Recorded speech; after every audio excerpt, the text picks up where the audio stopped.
Hi, it's Katrina. A cave of curiosities leads scientists on an expedition to find the truth, while a lost city of hyper-advanced technology leaves archaeologists without answers. There are many ancient secrets that were probably never meant to be found. Let's explore the origins unexplained. The Cave of Secrets. Nothing screams hidden ancient secrets quite like a dark, damp cave in the middle of the Amazon rainforest. Come with me into the dim, dripping world of Cueva de los Tallos in Ecuador.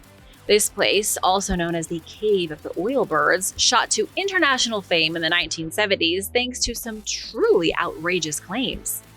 At the heart of the legend is Juan Moritz, an adventurer who made Indiana Jones look like an intern. In the mid-20th century, Moritz claimed he had stumbled upon a vast underground labyrinth stretching for hundreds of miles. And what did he supposedly find down there? Just your average Tuesday discoveries. Golden artifacts, hieroglyph-covered walls, advanced machinery, and an entire library made of metal books. That's right, metal books. Because apparently, ancient civilizations figured out how to print bestsellers on stainless steel, even before we nailed down paperbacks. But wait, it got even weirder. Moritz also insisted he had come face to face with a hidden city beneath the earth, home to a race of tall, fair-skinned, hyper-intelligent beings. These weren't your average cave-dwelling weirdos. These guys were supposedly technologically advanced. But what were they doing hanging out underground instead of, running the world? That part remained conveniently vague. Things really took off when Swiss author Erich von Däniken, the king of ancient alien theories, got involved. He threw Moritz's claims into his 1973 book, Gold of the Gods, where he connected the cave's so-called treasures to extraterrestrial visitors. If it were up to Däniken, no ancient civilization could have built anything without a little help from E.T. Things were shaping up for a huge revelation, only it was a big letdown. When actual scientists and archaeologists got around to investigating Cueva de los Tallos, they found zero evidence of golden libraries, lost cities, or alien relics.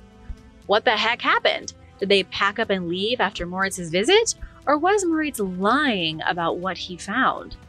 Multiple expeditions, including a big one in the 1970s, backed by Ecuador and the UK, uncovered nothing to suggest an advanced civilization had ever lived in the cave. In 1976, Neil Armstrong himself, the first man on the moon, joined a mission to study the cave. It was one of the biggest and most expensive caving explorations ever launched, with a huge crew of experts. And they did find some weird stuff. Weird as in neatly cut passageways twisting down into the cave that were estimated to be more than 2,500 years old. No one found Moritz's library of metal books. At least they didn't admit to the public that they found it, but they did uncover proof that someone or something was in the cave a long time ago. The Ancient Spring. France, land of fine wine, cheese, and ancient Roman monster spas? Yep, archaeologists were just as surprised as you are, and they weren't expecting Medusa to crash the party. What archaeologists found near the village of Chambouret is a 1,700-year-old Roman ruin on top of a much older Neolithic sacred spring. If there's one thing that history has taught us, it's that humans have always been great at repurposing old real estate. The Romans were the original house flippers. This mysterious site contains the remains of a Roman-era pool and stone wall built around a freshwater spring. But the Romans weren't the first ones to enjoy the refreshing waters. The spring had already been sacred to people thousands of years before the Romans even showed up. Neolithic people were taking dips in the spring 6,000 years ago, and amazingly, the spring still works. The Romans, being the engineers they were, enclosed the spring with a wooden box and built a landscaped pool surrounded by a fancy arc of granite blocks. They turned the wild, frolicking pond of the ancient pagans into a paradise spa. Basically, they said, hold my toga, we're upgrading this puddle. But there's something dark here too, something that should have remained buried. No sacred site is complete without a little protection from evil spirits. Archaeologists found a ceramic fragment of a Medusa face. Medusa is the terrifying snake-haired lady from Greek mythology. Romans believed her image could ward off evil. which means that someone looked at this serene pool and thought, better slap a monster face on that, just in case. What sort of malicious spirits or tormented demons lurked at the pool that made the Romans feel they needed Medusa's protection? This site isn't just some random ruin, it's layers of civilizations stacked on top of one another. It went from a sacred Neolithic site to a Roman-era water sanctuary protected by a monster with snake hair, and then, after the Romans left, the whole place fell into ruin and was forgotten until now. Secret Maya rituals you shouldn't know. The Mayas' love for big cats went way beyond admiration. It was a full-blown sacrificial obsession. If you thought ancient Mesoamerican civilizations just sat around inventing calendars and building cool pyramids, think again. Recent discoveries from the Maya city of Copan in Honduras revealed that wild animals were deeply woven into society, from ritual sacrifices to a bizarre prehistoric petting zoo. Since at least the first millennium, the elites of Mesoamerica used animals to show off their status. Jaguars and pumas were seen as symbols of power and were often sacrificed in elaborate rituals. According to a new study led by anthropologist Nawa Sugiyama from George Mason University, these practices were far more widespread than historians had previously thought. By practices, I mean everything from keeping large predators in captivity to trading animal pelts and meat. The Maya had a robust animal economy running despite not having traditional livestock like cows or pigs. This is a little-known aspect of Maya culture that you would probably be better off never even knowing about. A shocking discovery was made at Altar Q, a site that sounds like a secret government lab but was actually where Maya rulers proved their legitimacy. They did this by sacrificing a lot of big cats. Scientists found the remains of at least 16 jaguars, pumas, and other felines at Altar Q, as well as a collection of birds. Maya leaders weren't just ruling with an iron fist, they were ruling with a very expensive and disposable menagerie of cats and birds. Why so many cats? Because in the Maya culture, these animals represented strength, dominance, and divine power. If you wanted to be king, you sacrificed a jaguar and hoped the gods approved. The real shock came when researchers analyzed the bones and teeth of these animals using isotopic analysis. It turned out the mighty jaguars and pumas were munching on corn-fed turkeys before they died. These weren't wild jaguars at all. They were fattened on a seemingly endless supply of turkey. At least the Maya took good care of these adorable killer kittens before sacrificing them. This study also revealed that many animals were traded from other regions of Mesoamerica. These beautiful and exotic creatures were being kept, sacrificed, and worshipped, but also moved across vast distances. The Maya were involved in some ancient version of high-stakes livestock trading. For years, historians underestimated just how deeply animals were integrated into Maya society. Because the Maya didn't domesticate large livestock like cattle, people assumed they weren't keeping animals in any serious capacity. But as Sugiyama's research proved, they absolutely were. The disturbing part is how often Maya kings sacrificed these gorgeous animals just to prove something to the gods. And now for a quick break because it's shoutout time! I wanted to give a big thank you to Kaijen and Cody Martinez for supporting this channel. Thanks so much for watching and spending time with us. Be sure to subscribe if you haven't already for more videos like this. Scotland's Neolithic masterpiece. Giant rocks, tiny clues. A massive stone circle, perfectly aligned on a narrow stretch of land between two shimmering lakes, has been standing for over 4,000 years. No one knows why it was built. As a matter of fact, no one knows what it was used for or what secrets are buried beneath its stone pillars. Welcome to the Ring of Brodgar, one of the most spectacular prehistoric monuments in the British Isles. Whoever built this thing never intended for us to know its true purpose. Located on mainland, the largest island in Orkney, Scotland, the Ring of Brodgar is a Neolithic henge and stone circle. But unlike its more famous cousin Stonehenge or Avebury, Brodgar is almost a perfect circle, making it one of the most visually striking monuments of its kind. But what else makes it so special? It's huge. The ring measures 341 feet in diameter, making it the third largest stone circle in the British Isles. Originally, it had up to 60 stones, but sadly only 27 still stand today. Surrounding the circle is a massive ditch, a moat that was once 9.8 feet deep and 30 feet wide. Now, why would the builders of Brodgar feel the need to protect their monument with a gaping moat? Oddly enough, the Ring of Brodgar is only one piece in a much larger and more mystical puzzle. It isn't alone on mainland island. Within just 2 square miles, you'll find 2 stone circles, 4 chambered tombs, multiple standing stones, barrows, cairns, and mounds. Mainland is home to a vast prehistoric ritual landscape. But why? Orkney is pretty much the end of the line. It's the edge of Europe with nothing but cold ocean water beyond. Who turned this chilly, forsaken island into such a strange and mythical place? And when?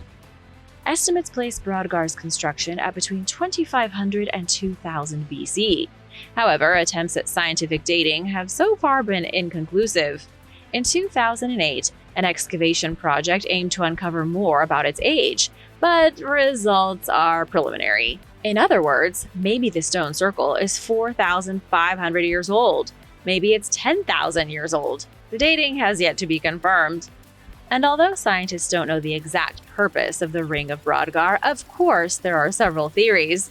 Some say it was a religious site. Given its location among other sacred Neolithic structures, it may have been a place for ceremonies, offerings, or gatherings.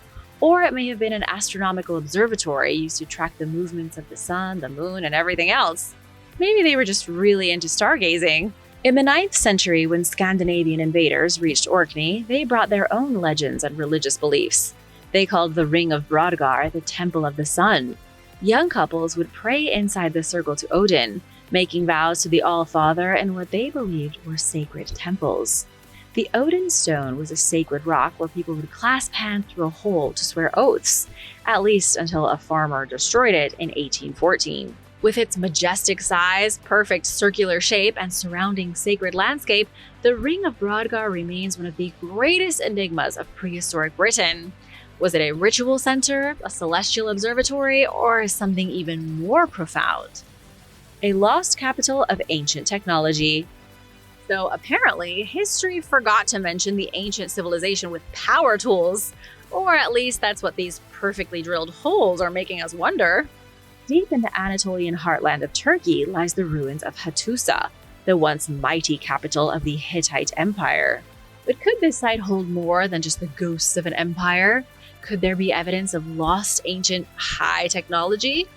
Some researchers believe so, pointing to perfectly drilled holes, precision-cut stone, and possible saw marks in granite and basalt. The physical evidence suggests a level of engineering far beyond conventional historical understanding. Let's back up a bit here.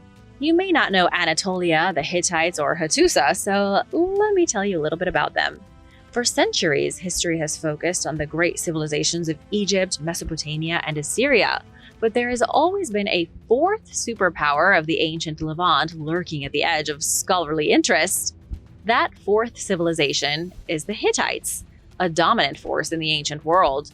They are even mentioned extensively in the Bible. With the rediscovery of Hattusa, their famed capital, scientists confirmed that the Hittites really were the other great power that scholars have overlooked. But the mystery goes even deeper. Before the Hittites arrived in Turkey in the 18th century BC, nearly 4,000 years ago, the land was home to an even older civilization. This even older culture is known as the Hatti, and their origins remain totally unknown. Hattusa is a city of impossibilities. Archaeologists have discovered perfectly circular drill holes in stone as hard as granite. These holes are randomly scattered across the site. In some areas, they are so densely packed they nearly cover entire rock surfaces. And get this, the holes, perfectly circular as if drilled using 21st century technology, are similar, if not identical, to holes found in Egypt. Coincidence? You can see these drill holes with your own eyes at sites like Abu Sir, Abu Ghurab, and Karnak. The question is how these holes were made. The precision suggests a tube drill, a tool that conventional archaeology does not attribute to ancient civilizations. Modern tube drills require high-speed rotation, diamond-tipped edges, and advanced engineering, none of which are officially recognized in the Hittite period. Beyond drill holes, Researchers from Russia have documented evenly spaced saw marks on hard stone.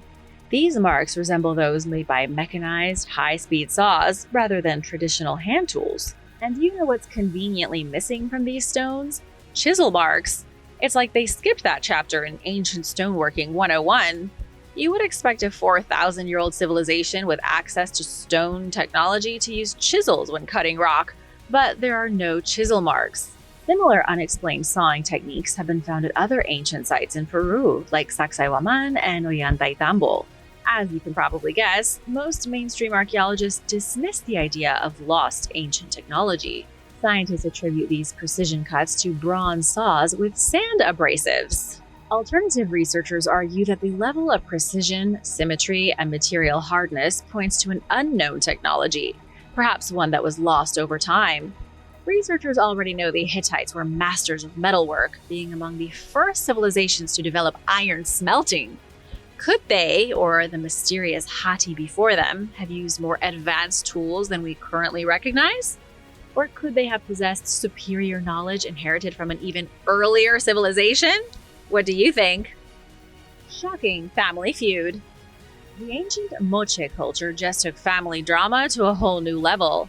According to a mind-blowing genetic study, high-status funerals 1,500 years ago in Peru involved a rather extreme family bonding exercise. They didn't sit around playing Moche Scrabble. They sacrificed their own close relatives. While most of us argue about who gets grandma's jewelry, the Moche were out here making sure that family members joined each other in the afterlife, whether they wanted to or not. Published in Proceedings of the National Academy of Sciences, this study serves up fresh evidence of a practice so wild that even the experts had to double-check their data. Archaeologists from the University of California unearthed a shocking find at Huacacao Viejo, a pyramid-like structure where an elite woman known as Señora de Cao was laid to rest. Alongside the Señora were 5 other people, including an adolescent boy and girl who, brace yourselves, had been strangled with plant fiber ropes. Who needs a will when you can just take your relatives with you, right? At first, archaeologists assumed the sacrifices were random offerings to the gods, but the genetic analysis revealed they were related to the deceased. Señora de Cao's niece was among the victims, and one of the men buried there was the father of the sacrificed adolescent boy. Talk about awkward family reunions. Before this discovery, researchers assumed that Moche human sacrifices were strictly religious and often very public, featuring a level of gore straight out of a horror movie. But this private, exclusive family sacrifice club is totally new. Using radiocarbon dating, researchers confirmed that 5 of the individuals, including the sacrificed kids, were buried around the same time. DNA sequencing helped piece together a baffling family tree. 2 of the men in the tomb were likely Señora de Cao's brothers, and one may have been the father of the sacrificed girl. Another man, who had been buried decades earlier, could have been the grandpa of the whole clan. But why sacrifice so many people to be buried with this one woman? That's the mystery. Archaeologist Farron Schmitz suggested that strangulation may have been a more respectable way to go, at least by Moche standards. Sure, it's horrifying, but compared to some of their more dramatic sacrifice rituals, it was practically a mercy. I mean, would you rather be strangled or have your beating heart ripped out of your chest? Hopefully, you never have to make that decision. Harvard anthropologist Jeffrey Quilter says it's entirely possible that some of these sacrifices were less about honor and more about getting rid of inconvenient family members. Oof, that hits hard. I mean, there's always a few inconvenient family members, but even a ritual sacrifice feels a tad bit extreme. The Moche, who thrived along Peru's northern coast from 300 to 950 AD, were no strangers to human sacrifice.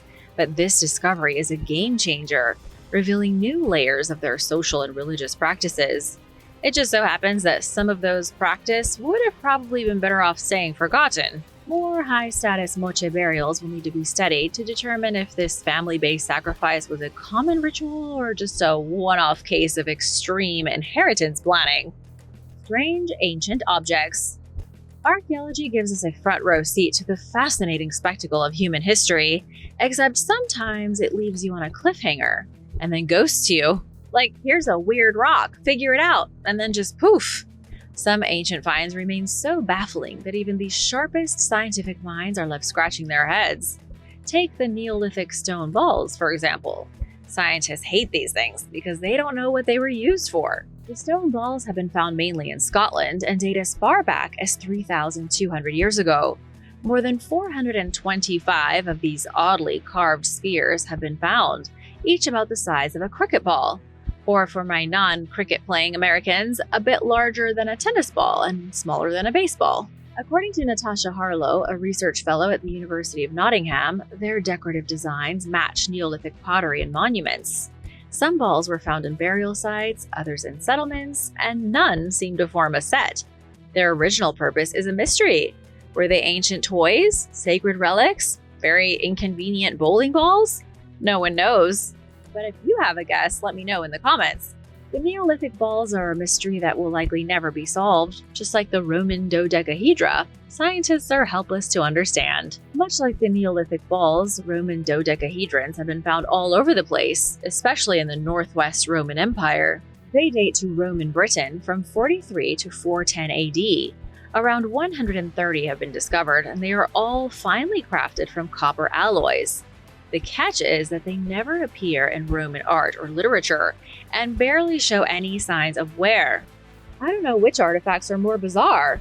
The Roman dodecahedra are a bunch of 12-sided relics with no clear purpose, leaving historians in an existential crisis. It's amazing that such small objects can cause such a commotion. Secrets under the Giza Pyramid. Imagine digging through your couch cushions and finding a secret compartment. But instead of spare change and old popcorn, it's a mysterious underground structure that could change human history. And instead of your couch cushions, you're digging underneath the Great Pyramid of Giza. That's more or less what scientists just did, except they used high-tech scanning equipment instead of, their hands. Archaeologists have detected an anomaly lurking beneath a royal graveyard near Khufu's 4,500-year-old pyramid, and they have no idea what's inside. Treasure, a secret chamber, the world's first lost and found box? First, how would you like a little history lesson?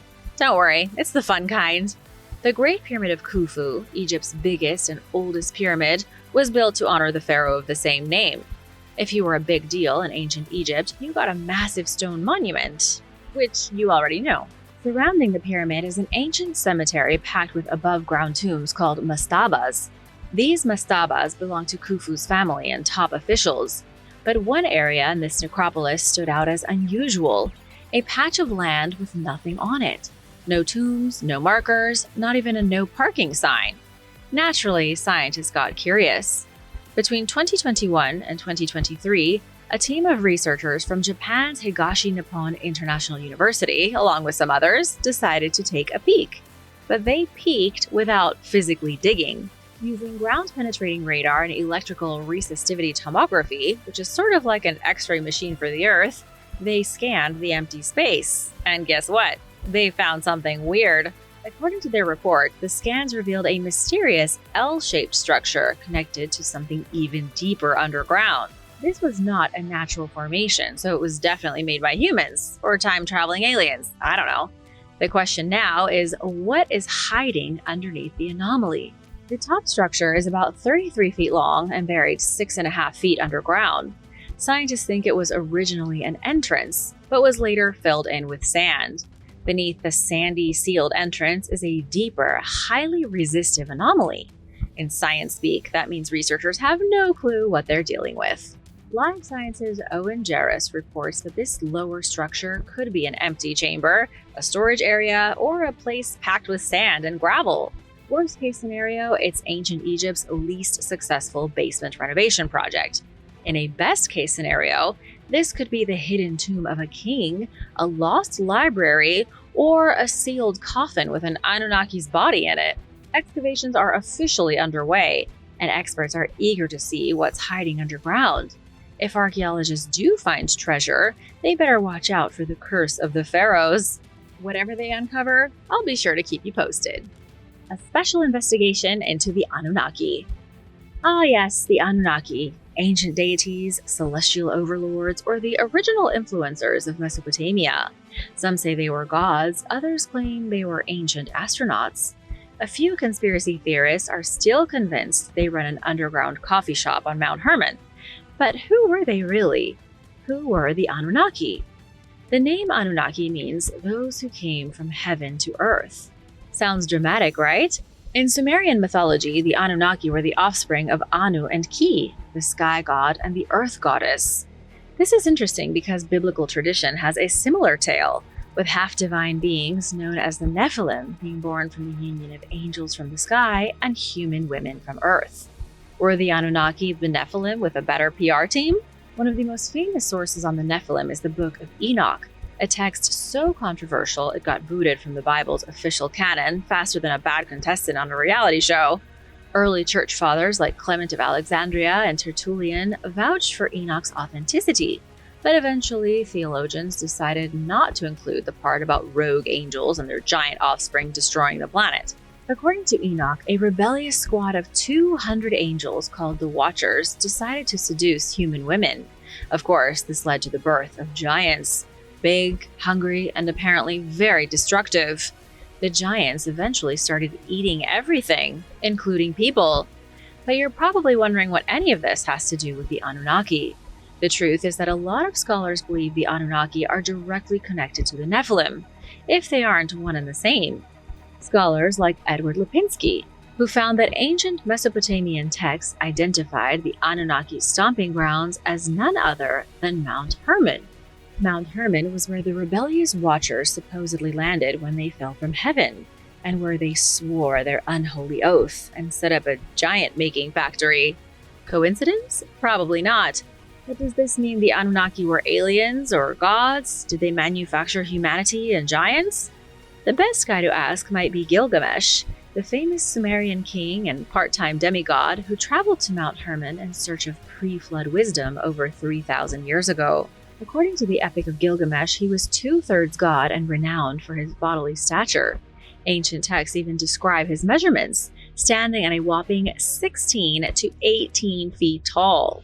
Not only was Gilgamesh big, but he was also deeply philosophical, going on quests to understand the meaning of life. Gilgamesh's epic journey took him through the antediluvian world, where he sought wisdom from Utanapishti, the Mesopotamian version of Noah. Unfortunately, no amount of wisdom could save him from mortality. In the end, Gilgamesh, perhaps part Anunnaki himself, succumbed to death. In fact, almost all Anunnaki-related lore has the giants of the old world dying.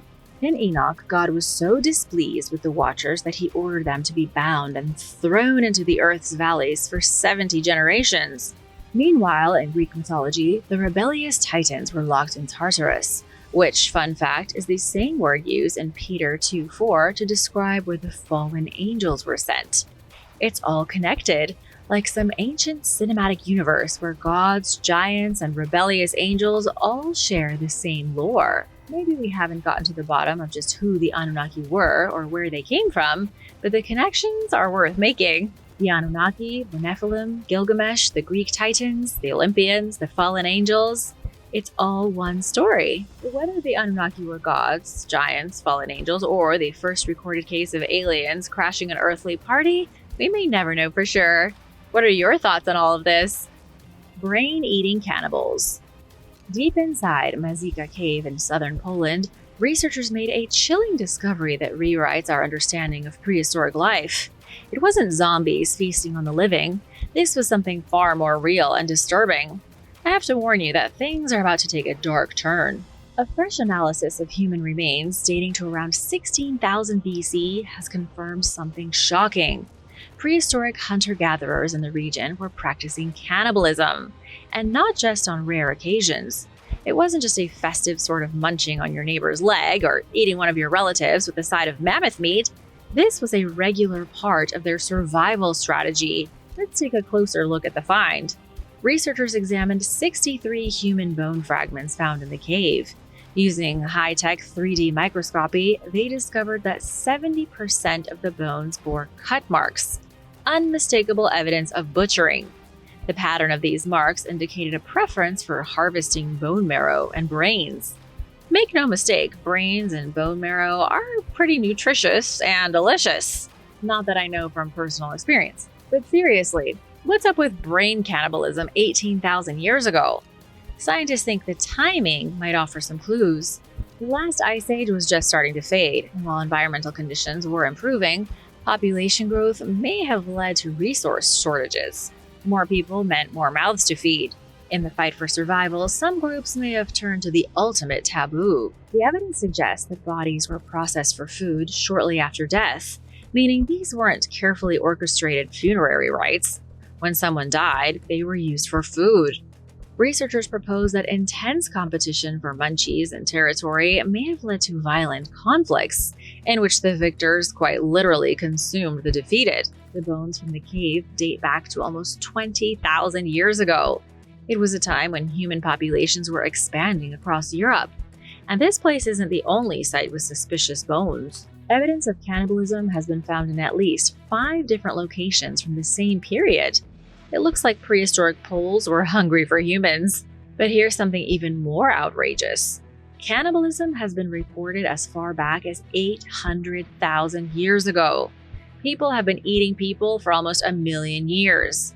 It goes to show the ancient world was brutal, and when it came to life and death, the line between predator and prey wasn't always clear. Thanks for watching! Be sure to stay tuned for extra content you might have missed. The Aztec Temple.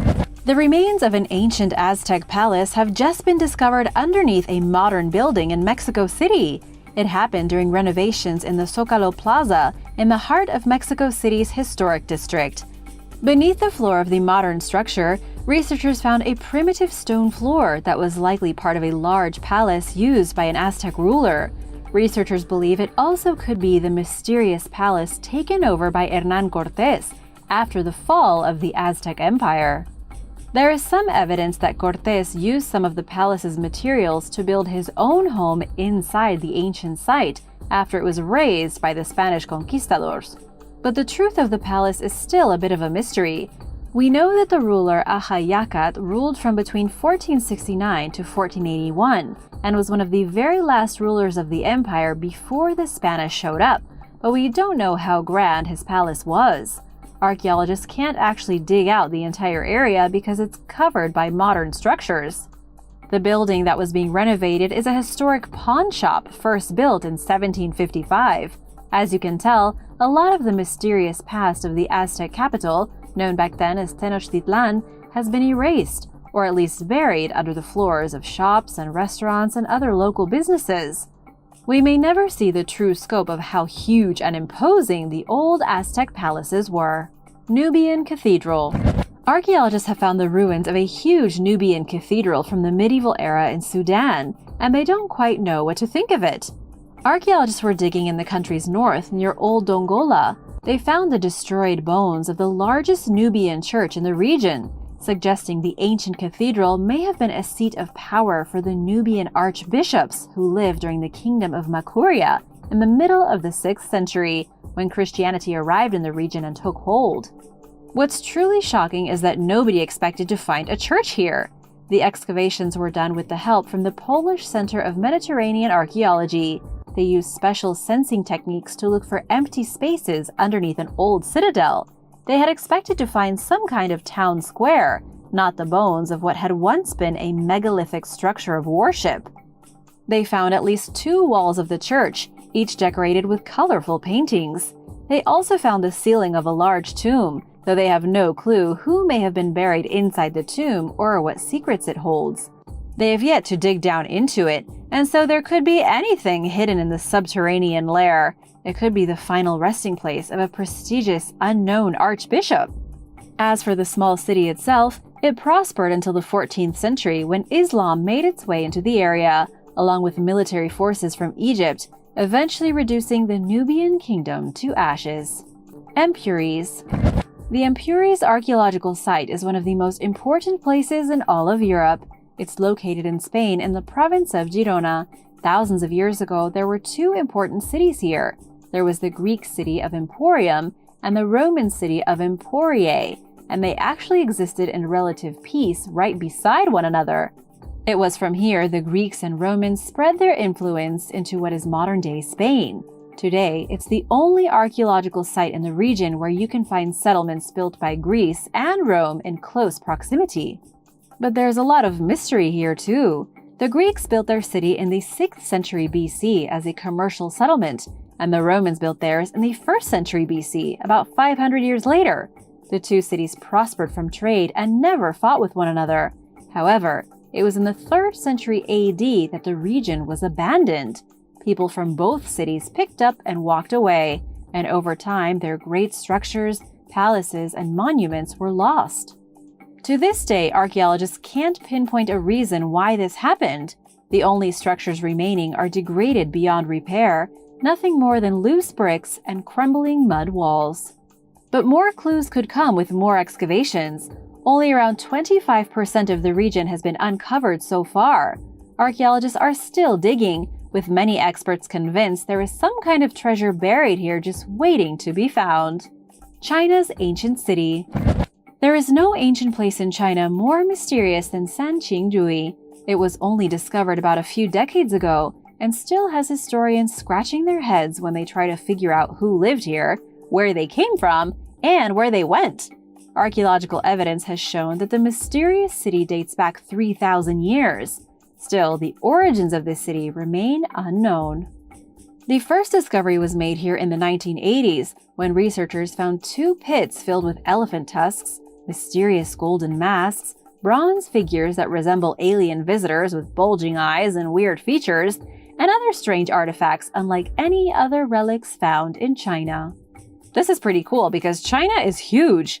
Yet despite China's size, this is the only place where the weird alien figurines have been found. Since the 80s, thousands of more artifacts have been uncovered. Huge buildings, a massive city wall that protected the capital of the mysterious civilization from attack, and even sacrificial pits likely used in strange rituals. To give you an idea of the timeline, this city flourished as a technologically advanced capital back when the boy pharaoh Tutankhamun was being lowered into a tomb in the Valley of the Kings. Another truly strange thing about this ancient city is that they left behind no written materials. Despite their advancements in building technology, they had no written system. A lot of theories place the people here as being influenced by extraterrestrials, especially because of the strange figurines found all over the site. Experts would like you to just appreciate this mysterious culture, no aliens needed. The Unicorn Cave. There is a mysterious place in Germany called the Unicorn Cave.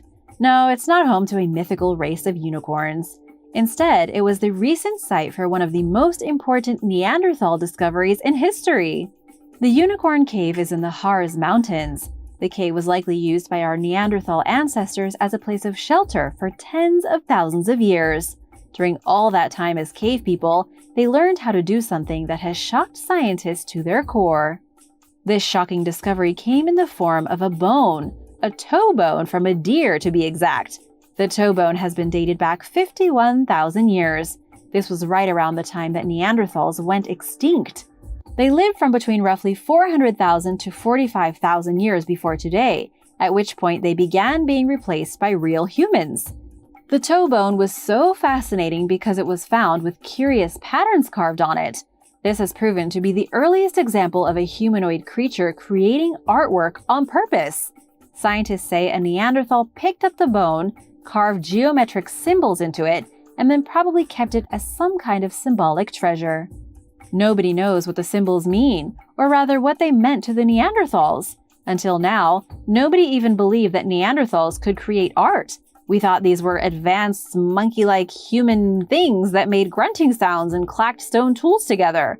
Now it seems that Neanderthals actually had a creative side, one that seems to have been born inside the Unicorn Cave. How and why is a question that scientists don't have an answer for. Castlereagh Stone Circle. The Castlereagh Stone Circle is a mysterious place in Britain that rivals Stonehenge in its mystique and wonder. There are plenty of weird stone circles in Britain that scientists can't figure out, but Castlereagh is unique. It's in one of the most dramatic settings overlooking the vast Thirlmere Valley, with sprawling mountains rising in the distance. According to English Heritage, the stone circle is about 5,000 years old, constructed back in 3000 BC. This makes it perhaps the earliest in all of England. This is an important title when there are at least 300 stone circles from the Bronze Age scattered throughout Britain. The oldest should arguably be the most important. But just what is this stone circle and who were its builders? What kind of mysteries did they leave behind? Castle Rig is an open circle about 100 feet in diameter and built of 42 stones. These stones are up to 7.5 feet in height. It's been suggested that the stone circle was used to track the planets and the stars, but that's never been confirmed. Despite all the stone circles in Britain, there has never been a consistent orientation to them all. They may have been used to watch the stars, or places like Castlerig may have been used to sacrifice humans to long-lost gods. Historians and scientists are barely starting to scratch the surface of this mysterious stone circle. And now for number 4. But first, want to give a big shout out to the Kennedy family and Randall Petrolgi. Thanks so much for supporting this channel. If you want to learn more, be sure to hit that subscribe button and join the Origins Explained family. Mysterious Byzantine Church. The Basilica San Vitale in Italy was under construction when the Byzantine Emperor Justinian conquered the nation in the 6th century. Justinian continued to build the amazing church, which became a testament to himself and to the glory of Jesus. Today, the Basilica San Vitale is the only church from the Byzantine era still perfectly intact. It's still one of the most impressive churches anywhere in Italy, and is decorated in gorgeous mosaics from the Byzantine Empire. From the outside, the basilica is so fascinating that it's hard to believe such a place exists. Inside, the mosaics are extraordinary. Because the Emperor Justinian continued to build the basilica after taking over Italy, he was able to incorporate himself and his wife, Theodora, into the artwork, depicting them as divine rulers, when they kind of weren't. One of the most mysterious aspects of the Byzantine Church is who exactly it was dedicated to. Almost nothing is known of the life of Saint Vitalis. One story says he was born in Milan and then buried while still breathing in Ravenna. Another story says he was tortured before being buried alive. It's also rumored that his wife and children were killed as martyrs. However, the actual site of the church may have been the execution grounds of yet another martyr, San Vitalis of Bologna. Back in those days, there were so many saints and so many martyrs that today, it's honestly a little hard for historians to keep track. Unknown Himalayan civilization. Scientists have recently made an incredible discovery in India that might change history. A joint expedition between scientists from Russia and India found 2 ritual structures deep in the Himalayan province, suggesting a mysterious unknown civilization once lived among the snowy peaks of the Himalayas in total secrecy. According to the deputy director of the Institute of Archaeology and Ethnography, who has been working closely with the project, the ritual complexes were found in a highly elevated place within the mountains where almost nobody goes. This is why archaeologists never came across the bizarre sites before. At least 200 strange horseman statues were found scattered throughout the sanctuaries. What's kind of weird is that the horse statues have anywhere between 1 and 4 riders on them, which honestly makes no sense. 4 people shouldn't be riding on a single horse. So what were these sculptures supposed to represent? The sculptures are richly decorated and were obviously handmade by people who knew what they were doing. But this is way up in the Himalayas. It's very cold and hardly anybody goes here. How did a culture flourish without anyone knowing? Scientists believe that the horse carvings, along with the ruins of the ritual buildings, were part of a civilization that nobody even has a name for yet. Where they went or even when they lived in the area is a total mystery. Lake Michigan Stonehenge. In 2007, a stone circle that looks awfully similar to Stonehenge was discovered on the bottom of Lake Michigan, and nobody can confirm how it got there. The discovery is thanks to Mark Hawley, a professor of underwater archaeology who went on an expedition to the bottom of Lake Michigan and couldn't believe his eyes when he found standing stones arranged in a circle, along with carvings of what looked to be an extinct mastodon. This is shocking for several reasons. The most obvious is that mastodons went extinct 10,000 years before today. That means that whoever erected the stone circle and made the carvings would have lived before that, at a time when huge beasts still roamed across North America, probably during the last ice age. In other words, if proven to be real, the carvings are direct evidence that humans lived alongside mastodons in what is today Michigan. and that they somehow built an underwater Stonehenge for unknown reasons, although that long ago, the place was most likely on dry land. Unfortunately, wild archaeological discoveries like this frequently get buried under doubt and speculation. Nobody wants to change the official historical narrative, which is why a lot of scientists have come out to say that the rocks probably weren't arranged by human hands, saying they just kind of fell into a circle on their own, and that the mastodon carvings might be the archaeologists' imagination. However, further expeditions could reveal the truth. It is not that unlikely that long ago, ancient people would have made standing stones, since these structures are found all over the world. However, its purpose, who built it, and why are all still mysteries yet to be solved. Hole in the Sphinx. The Sphinx in Egypt is one of the most mysterious places in the world, and it just keeps getting more and more intriguing. There is apparently a secret chamber hidden beneath the body of the Great Sphinx of Giza that could lead to an undiscovered treasure hoard. This theory has been around for centuries. It's nothing new. Everyone knows there's a doorway at the bottom of the Sphinx. It's been there for 4,500 years. However, it's never really been confirmed what the hole at the bottom was meant for, other than to lead down into some creepy chambers. Now, historian Dr. Bettany Hughes claims the empty chamber at the bottom of the Sphinx leads to more chambers, these ones not so empty. The issue with finding the treasure is that the only way to do so would be to excavate inside the Sphinx. This would involve blasting a hole deeper beneath the monument to get into the underground tunnels and chambers. One mistake could collapse the entire Sphinx, ruining the iconic monument.